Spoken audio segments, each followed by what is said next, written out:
रघुनाथ, इस इंसान के नाम में तो नाथ है, लेकिन इसके जीवन में सिर्फ परेशानियां ही परेशानियां हैं। रघुनाथ रामपुर गांव का एक गरीब किसान था। बारिश ना होने के कारण जमीन एकदम सूख चुकी थी, जिसके कारण कोई फसल भी नहीं हो पा रही थी। बेटा, हमारी हालत बहुत बुरी है। ऊपर से भगवान भी हमें दुख दे रहा है। पता नहीं कब बारिश होगी और हमारे खेतों में हरियाली आएगी। रघुनाथ के परिवार में उसकी बूढ़ी माँ और एक छोटा सा बेटा था। बेटा उतना समझदार नहीं था, लेकिन वो बहुत ईमानदार और अपने पिता की तरह मेहनती था। एक दिन रघुनाथ अपने खेत में जाता है। अरे क्या हुआ रघुनाथ? इस सूखी धरती को देखकर क्या मिलेगा? अब इस जमीन पर फसल उगाना बहुत मुश्किल है। कब तक इस सूखे खेत को देखते रहोगे? इतने दिन हो गए लेकिन बारिश की एक बूंद तक नहीं गिरी। ना जाने भगवान हमें किस बात की सजा दे रहा है। रघुनाथ, अब लगता है हमें खेती करना छोड़ देना होगा। भगवान की शायद यही मर्जी है। रघुनाथ के पास कोई काम ना होने के कारण वह बहुत ज्यादा लाचार हो जाता है। उसके पास अब खाने के लिए भी पैसे कम पड़ने लगे थे। बेटा, अब तो घर का राशन भी खत्म हो गया है। अब हमारा गुजारा कैसे होगा? तुम चिंता मत करो माँ, मैं कुछ न कुछ उपाय जरूर करूंगा। तुम एक काम कर सकते हो। हमारे गांव के सेठ जी से जाकर तुम पैसे ब्याज में मांग लाओ और धीरे धीरे उनको चुका देना। तुमने सही कहा माँ। मैं गोवर्धन सेठ जी से ब्याज में पैसे ले लेता हूँ और कुछ पैसे खेत में लगाऊंगा और कुछ घर खर्च के लिए रखूंगा। खेत में जब फसल होगी तो उसे बेचकर ब्याज समेत पैसे वापस कर दूंगा। वैसे भी सेठ जी सभी को ब्याज में पैसे देता है। मैं कल जाकर मान लाता हूँ। रघुनाथ सुबह होते ही गोवर्धन सेठ जी के यहाँ जाता है। गोवर्धन सेठ जी अपने नाम की तरह ही बहुत धनवान था। रघुनाथ गोवर्धन सेठ जी के घर के अंदर जाकर देखता है तो वहां पहले से ही 2-3 आदमी ब्याज में पैसे लेने के लिए खड़े थे।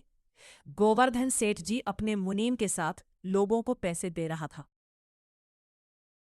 रामू, तुम्हें गोवर्धन सेठ जी 5,000 रुपए ब्याज में दे रहे हैं।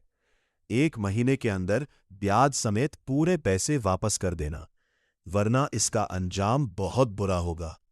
ये चेतावनी है तुम सबके लिए।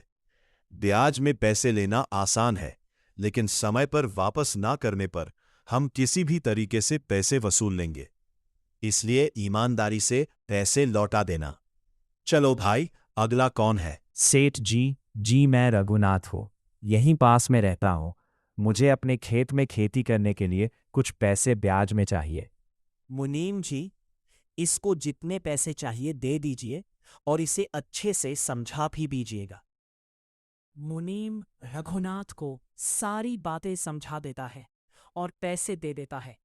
रघुनाथ उन पैसों को अपने घर ले आता है और घर के खर्च के लिए कुछ पैसे बचाकर बाकी खेत में लगाने के लिए रख देता है। लेकिन समय बीतता जाता है और बारिश नहीं होती। रघुनाथ के पास ना खेती करने को था और ना ही कोई दूसरा काम था।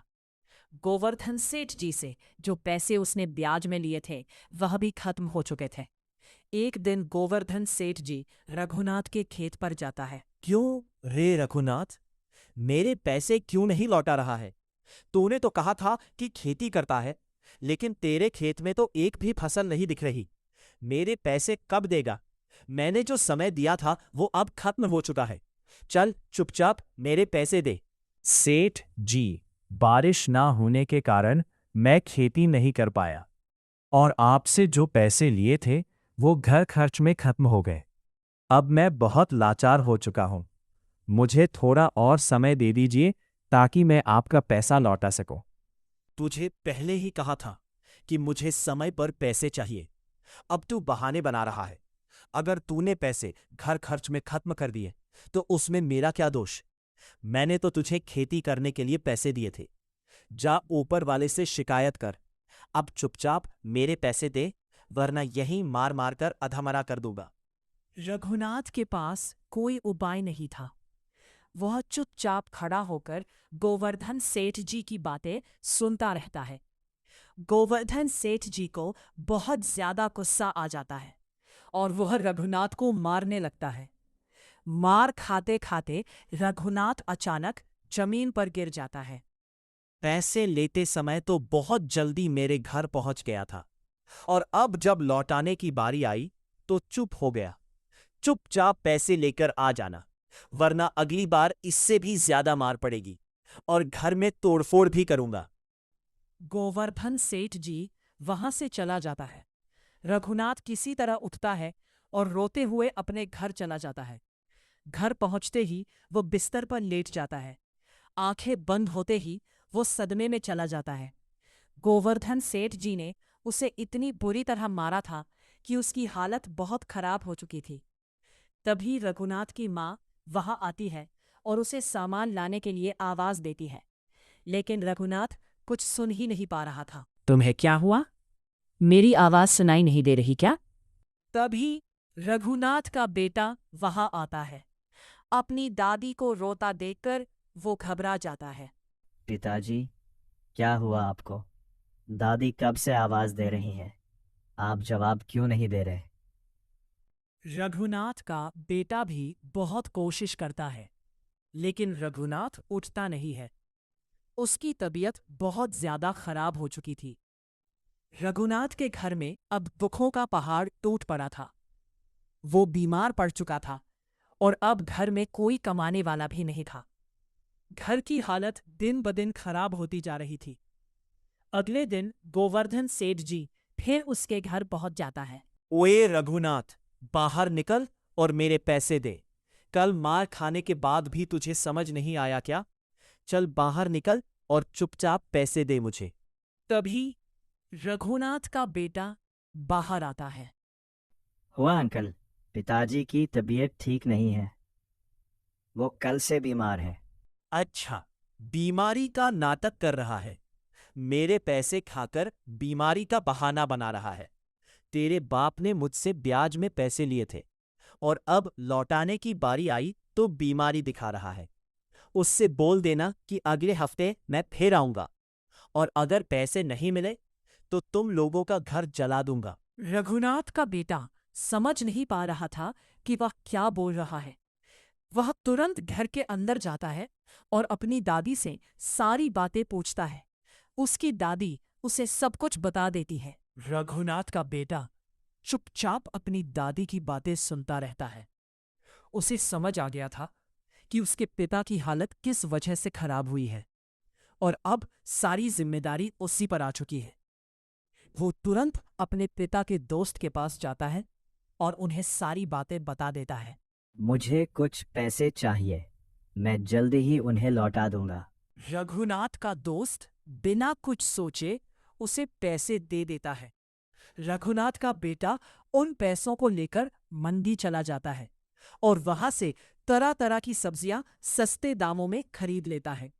सब्जियां खरीदकर वो बाजार में बेचने लगता है। आइए आइए, ताजी सब्जियां ले जाइए। एकदम ताजी और स्वादिष्ट सब्जियां। रंग देखकर ही आपको ताजगी का पता चल जाएगा। आइए, सब्जियां ले जाइए।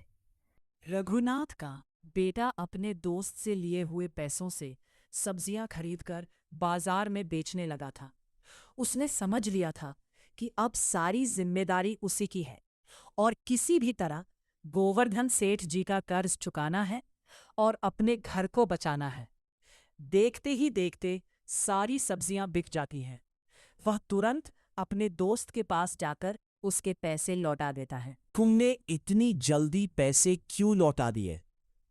तुम्हारा काम हो गया क्या? हाँ, मेरा काम हो गया, इसलिए आपके पैसे लौटा रहा हूँ। बहुत बहुत धन्यवाद, आपने मेरी मदद की। अब उसके पास सब्जियां खरीदने के लिए खुद के पैसे हो चुके थे। वह धीरे धीरे सब्जियां खरीदता और बेचता जाता। एक दिन उसके पास उतने पैसे इकट्ठा हो जाते हैं जितने गोवर्धन सेठ जी को देने थे। वह तुरंत पैसे लेकर निकल पड़ता है। तभी रास्ते में गोवर्धन सेठ जी मिल जाता है। क्यों रे? तेरे बाप ने अभी तक मेरे पैसे नहीं लौटाए। मैं अभी तेरे घर ही जा रहा था। अच्छा हुआ तू रास्ते में मिल गया। आज तुम लोगों को घर से बाहर निकाल दूंगा। तब समझ आएगा कि ब्याज में पैसे लेना आसान है, लेकिन लौटाना बहुत मुश्किल है। लीजिए आपके पैसे। तभी अचानक जोर जोर से बारिश शुरू हो जाती है। ऐसा लग रहा था जैसे भगवान भी रघुनाथ के परिवार के साथ खड़ा हो। बारिश होने लगी थी। अब खेतों में फिर से फसल बोई जा सकती थी और मेहनत करके दोबारा खुशियां लौटाई जा सकती अगर थी। स्टोरी पसंद आई तो सब्सक्राइब और लाइक करें।